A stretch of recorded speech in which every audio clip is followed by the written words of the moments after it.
Alright, so today we're going to tie Pat's rubber legs. This is the Euro version of the Pat's rubber legs that I tie. This is on a Firehole Sticks 523 size 8 with a 3.8 millimeter slotted tungsten bead. Today we're going to run copper bead, but copper, black, gold, shiny brown, they all have their days. So we're going to start there, get that in the vise.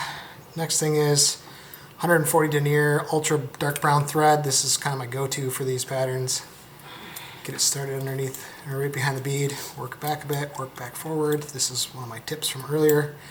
Putting the lead in. This is 0.025 lead. I like 0.025 because it seems to be a good size for me. It's thick, it's heavy duty. If you run something smaller like 0.02 or 0.015, you may have to double that over the end and fill up that little slot in the bead. But I'm just going to put that lead up under the bead slot here, push it forward so it holds it nice and tight. I'm just going to wrap a small collar here, hold that lead, which then also secures the bead, keeps it from moving. So now I've got that locked in. Run 8 wraps of lead. 1, 2, 3, 4, 5, 6, 7, 8. The other thing about 0.25 lead is it doesn't typically break when you wrap it, where I'll break 0.20 or 0.15 sometimes. Put that little bit of a dam back there, that thread dam, get that ramp built up. So now that lead is in there, it's tight, it's ready to go. Now I'm just going to work this back a little bit. I'll show you how I do my rubber legs, which are slightly different than some of the ways other people do their rubber legs. So I like to, this is the MFC barred sexi-floss. This one happens to be the copper. Copper brown is a good color, yellow, amber is a good color. There's a bunch of good colors. Olive works, like I just like copper. So here I've got the full strand. I don't cut them. I don't cut like when they're tied in the middle. I'll actually go in and I'll cut that little thread off the middle so they all fall apart. And so I will use one specific strand for an entire bug. And when I start, I'm starting with, this is the tails. So I've got the tails about half a hook length long, give or take. I'm back about maybe half, 3/4 of the way back on the hook. And put these in, and I'm gonna go 2 or 3 loose wraps. So a little pinch wrap here, 1 loose wrap, 2 loose wraps, 3, then I'm gonna torque it down. And after I do 3, then I start going tighter, and I'm gonna pull straight out back and keep this nice and tight. And what that does is it keeps the rubber legs on top of the hook shank. And as you pull backwards and keep them on top, they have a tendency, you'll see, they splay out real nice for a tail there at the end. So then before, do not let that tension up because that rubber will pull up some thread wraps. I'm going to work back forward to where I started and then get in front of the rubber, and I'm going to put 3 or 4 wraps up here, and then it holds it. You can then trim these off. One thing I'll say, don't pull up too hard and trim this. This sexi-floss is good stuff, but when you pull hard and then cut it, it has a tendency to fray and get a bunch of strands. So don't pull out too hard, just pull it up to where it's a little bit tight and then trim it off. Just don't yank on it. So there we are. We've got our rubber tail on. We're going to work back over this. Back probably about 75–80% back towards the bend here. Grab our body material, which is this small Stonefly Chenille from Flyfish Food. That's like Flyfish Foods. They're the ones that really select out this small stuff, but I get mine from the Northern Angler. I get it from Nomad, just basically whoever's got it. This is my favorite color here. This is the coffee and black. This tends to be my most productive color. Tobacco and black or tobacco and brown is another good one. The yellowish brown one, which I think is seal and ginger. That color is decent, got its days. Those are probably my 3 best. Once you get outside of that, I haven't really caught much on the other colors, the olives and the purples and stuff. I'm sure it has its day, but I just don't fish those colors enough probably to find the day. So I've peeled off the last little bit of that chenille, exposed the 2 threads in there, and I'm going to go a loose wrap or 2 over the top, back towards the back here, work that thread right back to where it meets the rubber tails.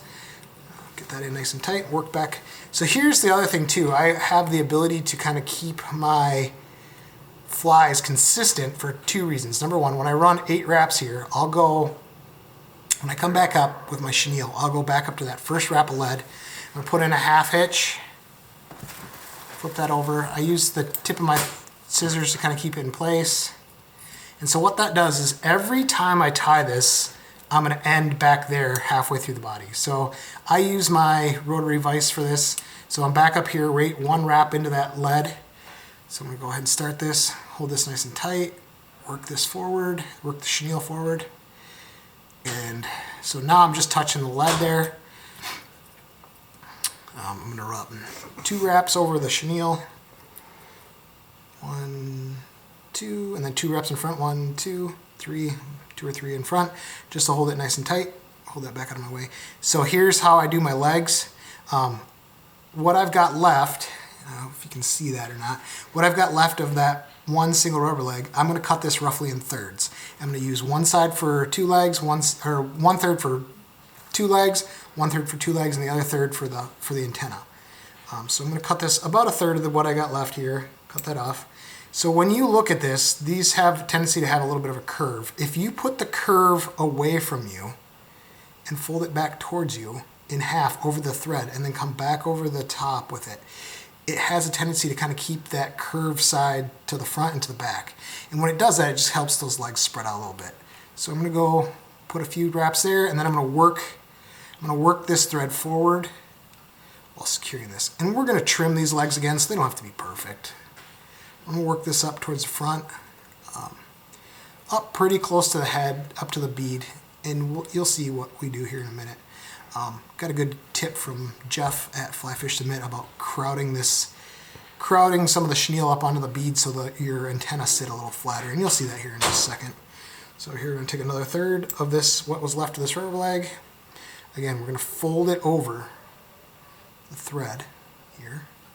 Another trick, if you put the shorter, after you fold it over, if you make this a little less than 50-50, if the shorter section of the rubber leg is actually facing forward before you flip this upright, see how I just came up here, it will always put the shorter one towards the back. It flips it. It's just something I've noticed, so I'm gonna work this forward. We gotta work our rubber legs out here. Up towards the front. Okay, now, good and smooth here. We've got a little bit thicker body, maybe, you know, with this lead and stuff, it looks a little bit more like an abdomen. I don't know if the fish notice. It helps me think they do, whatever. So now we're gonna work this thread just in front a couple times in front of our front 2 rubber legs. Then we're gonna bring this chenille around, and I'm going to do this by hand now. So I went behind this one. You can go in behind or in front depending on how you like it. So there I went behind, so it's straight out. If I went in front, it's a little bit further back. Whatever, that's just something you can do to adjust that. I'm going to definitely go in front of this one because this one's sticking back far enough. Stack these in pretty good. And here's what I'm talking about. We're going to crowd this up. So you can tell right now I could probably tie that off and it'd be all right. But I want to put some antenna on top of here, and I want those antennas to stick straight out a little better. So I've got this pretty far up. Now I'm going to sneak this 1 more wrap in front of here. So now you can see it's crowded up on that bead just a little bit, which will actually help us give us a little bit flatter spot. So I'm going to go over that. I'm going to go 2 wraps, 2, torque that down a bit, and then I'll go 2 wraps in front, 1, 2, good. Trimmed off my chenille. All done with that.